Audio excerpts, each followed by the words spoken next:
आज बात करते हैं एक ऐसे अनोखे ज्योतिर्लिंग की जहां भगवान शिव एक भक्त के लिए खुद डॉक्टर बन गए थे। जी हाँ, ये कहानी है झारखंड के देवघर में बसे महान बैद्यनाथ ज्योतिर्लिंग की, जो 12 ज्योतिर्लिंगों में से एक है। देखिए, इस पवित्र जगह की सबसे हैरान करने वाली बात है इसका नाम। यहाँ भगवान शिव की पूजा किसी योद्धा या तपस्वी के रूप में नहीं, बल्कि एक वैद्य मतलब कि एक हीलर या चिकित्सक के रूप में होती है। तो सवाल यही उठता है कि आखिर महादेव को वैद्यनाथ का नाम मिला कैसे?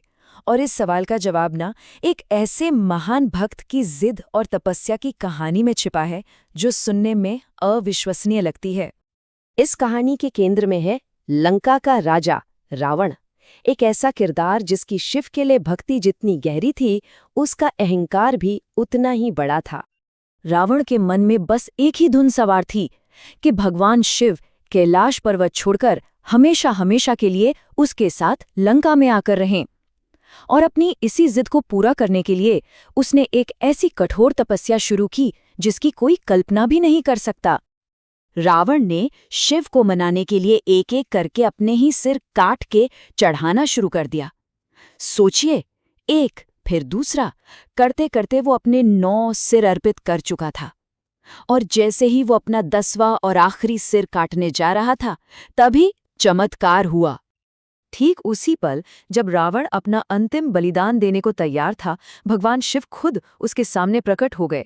उन्होंने रावण को रोकते हुए कहा, वत्स रुको, मैं तुम्हारी भक्ति से प्रसन्न हूं। और बस यही वो पल था, यही वो मोड़ था जहां से न सिर्फ कहानी बदली, बल्कि भगवान शिव को उनका वो अनूठा नाम भी मिला, जिसने इस जगह को हमेशा के लिए अमर कर दिया। अब रावण ने तो वरदान में अमरता मांगी थी, लेकिन शिव ने उसे कुछ और ही दे दिया। उन्होंने एक कुशल वैद्य की तरह रावण के उन सभी 9 कटे हुए सिरों को वापस उसके धड़ से जोड़ दिया और उसे पूरी तरह से ठीक कर दिया, जैसे कुछ हुआ ही ना हो। और भगवान शिव के इसी दिव्य उपचार करने की वजह से उन्हें नाम मिला वैद्यनाथ, यानी वैद्यों के स्वामी या द लॉर्ड ऑफ फिजिशियंस।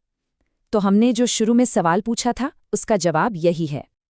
लेकिन रुकिए, इस मंदिर की दिव्यता सिर्फ यहीं खत्म नहीं होती।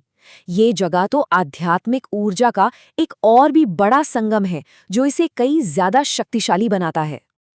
देखिए, वैद्यनाथ धाम भारत की इकलौती ऐसी जगह है जो एक ही समय में ज्योतिर्लिंग भी है और एक शक्तिपीठ भी। मतलब एक तरफ यहाँ शिव अपने दिव्य प्रकाश के रूप में है, तो दूसरी तरफ ये वही जगह है जहाँ देवी सती का हृदय गिरा था। यानी यहाँ शिव और शक्ति दोनों एक साथ विराजते हैं। और ये जो सदियों पुरानी कथा है ना, ये आज भी बिल्कुल जिंदा है। ये सिर्फ एक कहानी नहीं, बल्कि एक जीती जागती परंपरा है जो हर साल करोड़ों लोगों को अपनी तरफ खींचती है।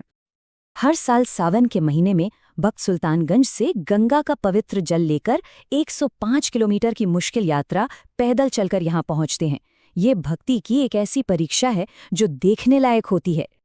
और ये यात्रा करने वाले कोई 150 लोग नहीं होते। हर साल करोड़ों, जी हाँ, करोड़ों श्रद्धालु इस मेले में हिस्सा लेते हैं। ये दुनिया के सबसे बड़े धार्मिक आयोजनों में से एक है। तो इस सब का सार क्या है? आखिर वो कौन सा विश्वास है, कौन सा आध्यात्मिक वादा है जो बैद्यनाथ धाम का प्रतीक है?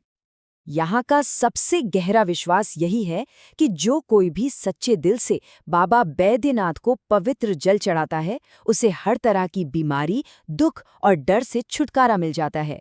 ठीक वैसा ही आशीर्वाद जो कभी रावण को मिला था।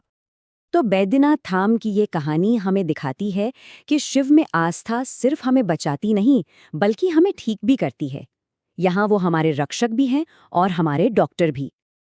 और अंत में ये कहानी हमें एक बहुत गहरे सवाल के साथ छोड़ जाती है। अगर सच्ची भक्ति में इतनी ताकत है कि वो भगवान को एक हीलर के रूप में प्रकट होने पर मजबूर कर दे, तो फिर हमारे विश्वास की, हमारी आस्था की असली सीमा क्या है? इस पर सोचिएगा जरूर।